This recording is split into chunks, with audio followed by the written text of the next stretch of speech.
My family threw me a bridal shower. The banner read, "Guess she finally found someone desperate." My aunt whispered loudly, "Hope he doesn't find out about her past." Then my cousin pulled out an album of old texts I thought were deleted. The day of my bridal shower, I had tried to get excited. Peter and I had been planning this wedding for months, and I thought it would be nice to celebrate with my family. I wanted everything to be perfect, but deep down, I knew it wouldn't be. It was hard to explain, but my family and I have never really been close. And I had been carrying a burden of guilt and shame for years, especially about the things I'd done in my past. As I stood in the small community hall, trying to smile, I could feel the judgment in the air.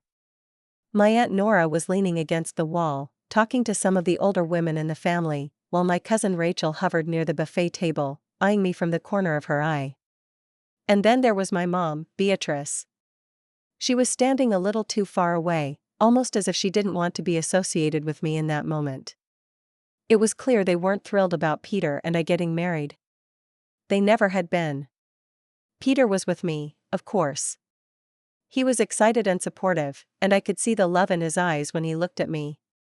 He didn't know about the things I had done in my younger years. I hadn't told him. I didn't want him to see me the way my family did.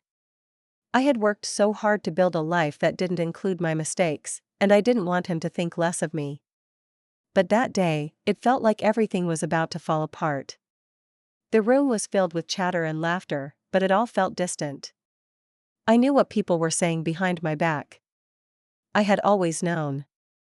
It wasn't overt, just little comments, glances, whispers when they thought I wasn't looking. There was a time when I would have confronted them, but after years of putting up with it, I just tried to keep my head down. "Look at this place," my Aunt Nora said loudly from the other side of the room. "Guess she finally found someone desperate enough to marry her." It was meant to be a joke, but I could feel the venom in her tone. The other women chuckled awkwardly, but I saw the looks they exchanged. I forced a smile and squeezed Peter's hand. His grip tightened in response, but he didn't say anything. I could see he was confused, unsure of how to handle the situation. And then, my heart sank when I heard Aunt Nora whisper to Rachel, loud enough for me to hear, "I just hope he doesn't find out about her past." The words hit me like a punch to the gut. My throat tightened, and I could feel tears pricking at the back of my eyes. I tried to shake it off, but it was hard. The worst part wasn't just that they were talking about me, it was that they were right. Peter didn't know about my past. I had kept it hidden, hoping it would never come up. But my family, particularly Nora and Rachel, were relentless. They'd always held my past over me, never letting me forget the mistakes I made when I was younger. Rachel, with her always perfect life and her ability to act like she had it all together, was the last person I wanted to face right now. But of course, she was the one who made her way over to me with that smirk on her face. "Hey, Marissa," Rachel said with a mocking sweetness. "You okay? Or are you just hiding your past a little too well?" I didn't respond. I couldn't. The knot in my stomach was making it impossible to breathe properly. Rachel didn't wait for me to answer. Instead, she pulled out a small, leather-bound album from her bag. "I thought this might be fun to show everyone," she said, her voice dripping with sarcasm.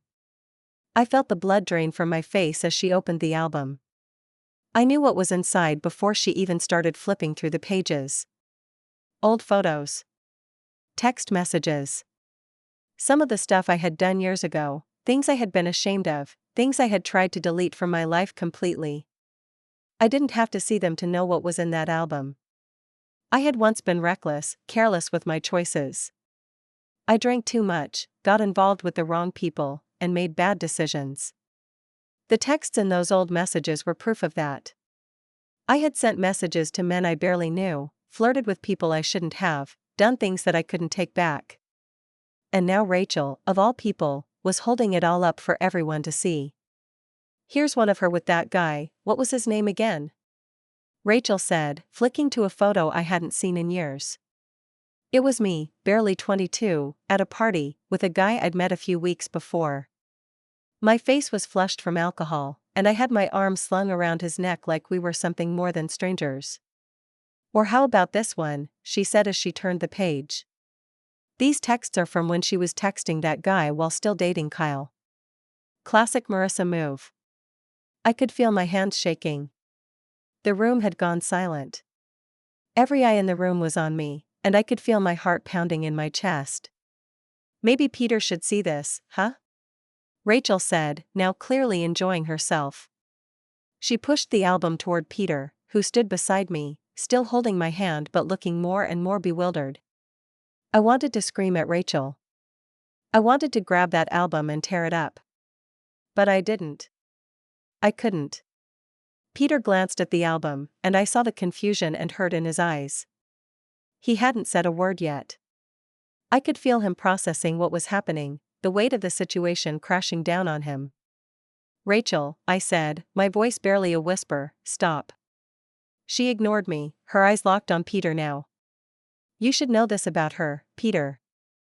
I mean, wouldn't you want to know? After all, someone's past always catches up with them, right? Peter finally spoke. I don't need to see this, he said, his voice steady, but there was an edge to it. I trust Marissa.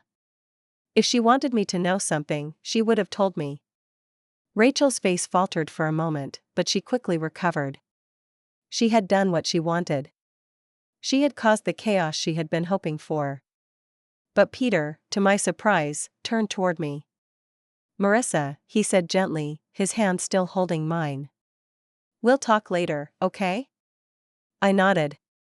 The crowd felt like it had dissolved into a blur of whispers and stares, but I didn't care about any of them right then. All that mattered was Peter. We left the hall shortly after. The sounds of my family's voices faded behind us, and we stood outside, the cool evening air hitting my face like a splash of cold water. I'm sorry, I said, the words tumbling out before I even had time to process them. I never wanted you to find out like this. Peter looked at me, his expression softening. He didn't say anything right away. Instead, he just pulled me into a hug, holding me close. I'm not mad at you, he said quietly. But I think we need to talk. I need to understand more. You need to tell me what's going on, Marissa. I nodded, tears finally escaping. I had never felt more vulnerable, more exposed. But at the same time, I felt a strange sense of relief. The truth was out there, and Peter knew. I didn't know what the future held, but for the first time in a long time, I felt like I could finally breathe. I felt the weight of Peter's arms around me, his warmth a sharp contrast to the cold, biting air. The world seemed to stand still for a moment, and I let myself lean into him, needing the comfort of someone who hadn't yet judged me, someone who still held me close despite everything I had just let spill into the open. I should have told you sooner, I murmured, my voice shaky as the tears finally began to fall freely. The truth of my past, all the mistakes I'd made and the shame I'd been carrying for so long, seemed to break open the floodgates inside me. Peter didn't say anything immediately, just kept holding me. But his silence wasn't the heavy kind that comes from judgment, it was thoughtful, as though he was processing everything. I could feel him thinking, trying to make sense of it all. I knew he was torn between what he had just seen and what he wanted to believe about me, about us. When he finally spoke, his voice was gentle. I don't want you to feel like you have to carry this alone, Marissa. But I also don't want you to think you have to hide it from me. I want to understand. All of it. I nodded, wiping my eyes with the back of my hand. I never wanted you to know, Peter. I wanted you to see me for who I am now, not the mistakes I made when I was younger. I was reckless, careless. I hurt people, including myself. And I've been trying to bury it all. I thought if I just moved on, if I was good enough now, no one would ever bring it up again. Peter pulled back slightly to look at me, his eyes soft but serious. You're not your mistakes, Marissa. But if we're going to move forward, I need to hear it from you. I need to know what happened. I can't keep guessing. I nodded, taking a deep breath as I tried to collect my thoughts. It wasn't easy to revisit that part of my life, but I knew Peter deserved the truth. And if I was going to move forward with him, I had to face it head on. I I wasn't always like this, I started, my voice cracking as I spoke. When I was younger, I was lost. I didn't have any direction. I was always looking for attention, for validation. I did things I'm not proud of. I was in toxic relationships, I drank too much, and I let people take advantage of me.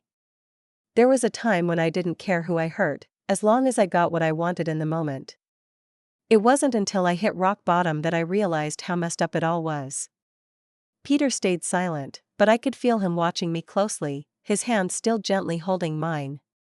His thumb stroked the back of my hand, a small gesture that told me he was there, listening. I met people who weren't good for me, and I kept going back to them.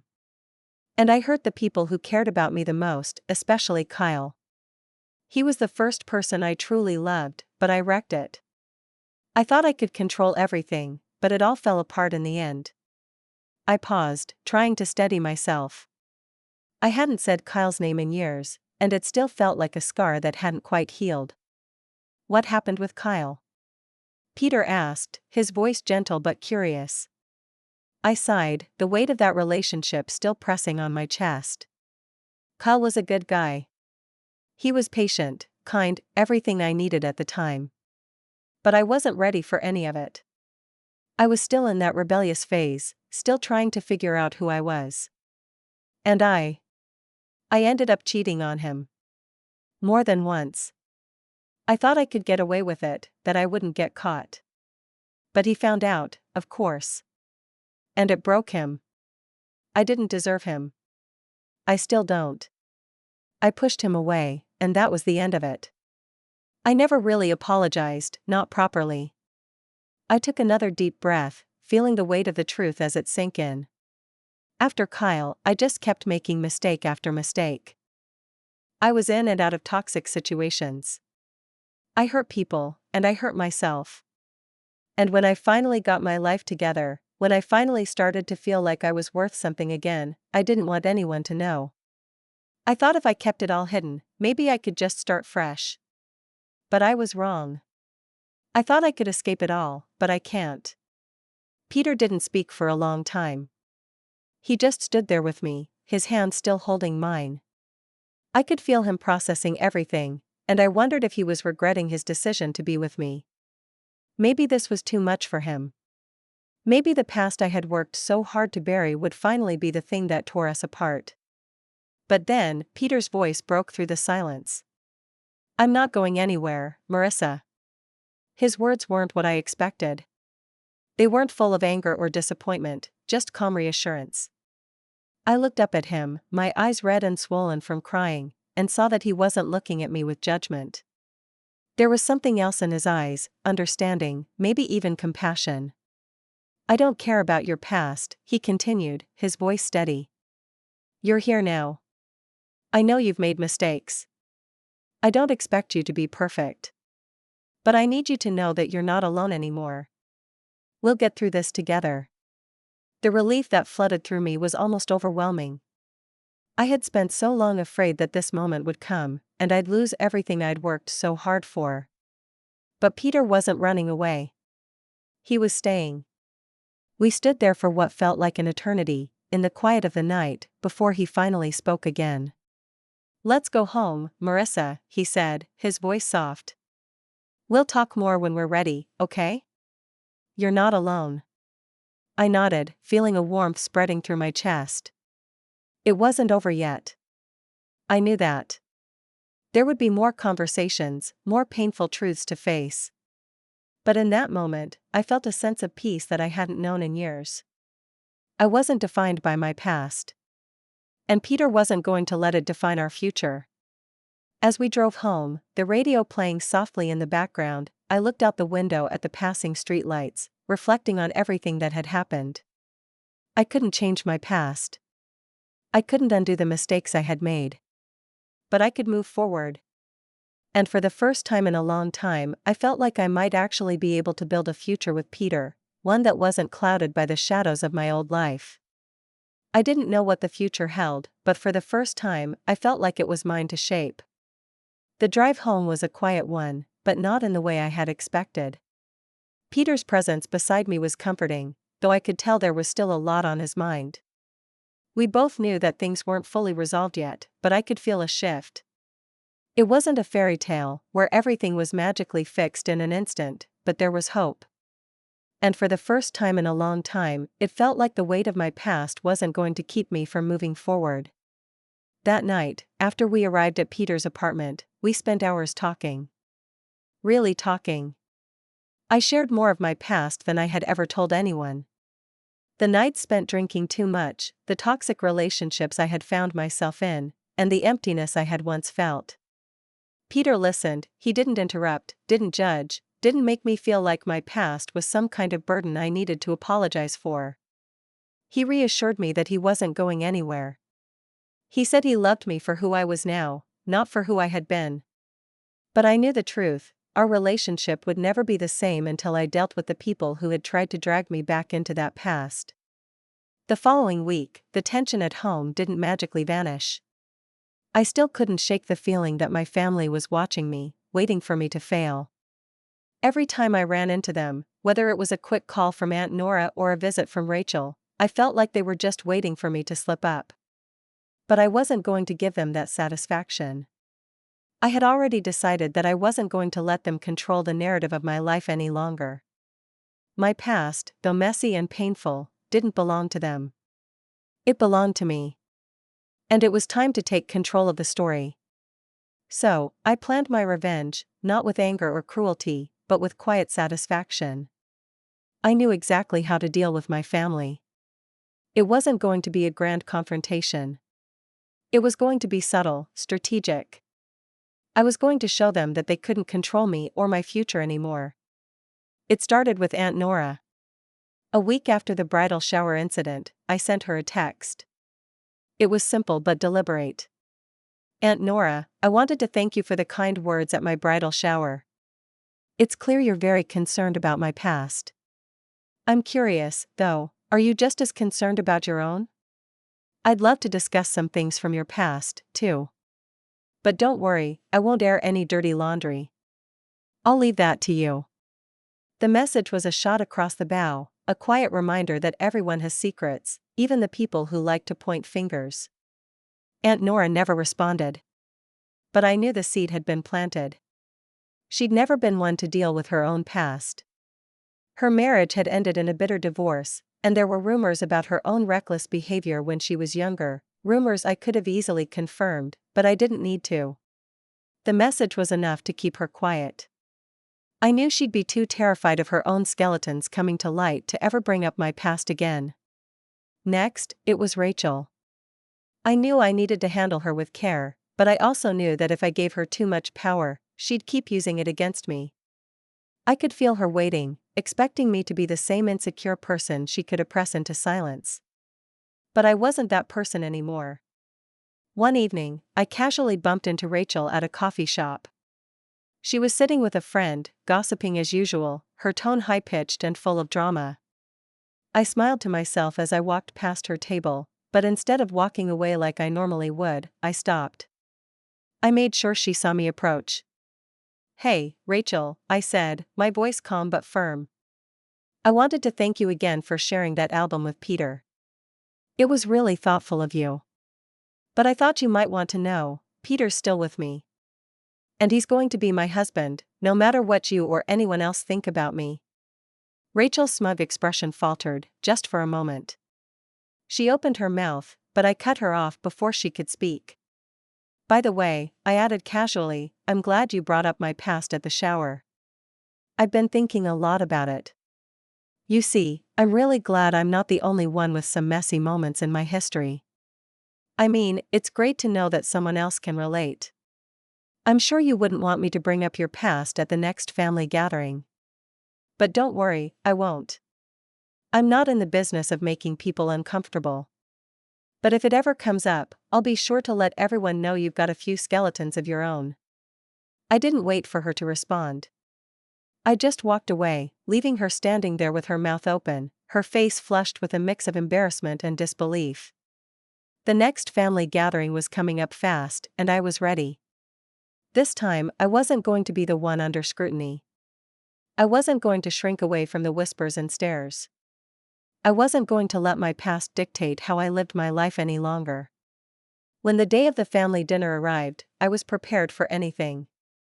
I knew Nora and Rachel would be on edge, unsure if I was going to expose them. I knew they would be waiting for me to slip up. But instead of succumbing to their pressure, I walked in with my head held high, Peter by my side, and the knowledge that I was in control of my own narrative. It didn't take long for Rachel to start. She made a pointed comment about how funny it was that I could get married without anyone really knowing who I was. I ignored it, smiling politely. Then Nora chimed in, her voice full of feigned sweetness. I just hope Peter knows what he's getting into. After all, a leopard can't change its spots. But I wasn't going to let them have the last word. Actually, Nora, I said, my voice cool and calm, I've been thinking a lot about people who can't change. You see, I used to think that people couldn't change either. But I've learned a lot lately. You can't change your past, but you can change how you move forward. And for the record, I've come a long way since my 20s. But then again, maybe you're right. People can't change. And I guess that's why you're still stuck in the past. The table went silent. Everyone looked at Nora, waiting for her to respond. She didn't. Instead, she looked away, her cheeks flushed. Rachel shifted uncomfortably in her chair, her smirk wiped away. The tension in the room was palpable, but this time, it wasn't directed at me. For once, the judgment wasn't mine to bear. Peter squeezed my hand under the table, and I could feel his pride. He didn't need any further explanation. He didn't care about my past. And neither did I. After that night, things changed. Slowly, but surely, my family's grip on my life loosened. They tried to bring up my past again, but I stood my ground. I refused to let them shame me for the person I used to be. And they quickly realized that if they couldn't control me, they couldn't control Peter either. The rumors faded. The snide comments stopped. And eventually, I felt the freedom I had been searching for. It wasn't about revenge, it was about taking my power back. It was about owning my story and showing my family that they could never have the control they once did over me. Peter and I went on to get married in a small ceremony, just the way we wanted it, surrounded by the people who loved us, and free from the judgment of those who never understood us. I wasn't defined by my mistakes. I was defined by who I had chosen to become. And that was something no one could take away from me.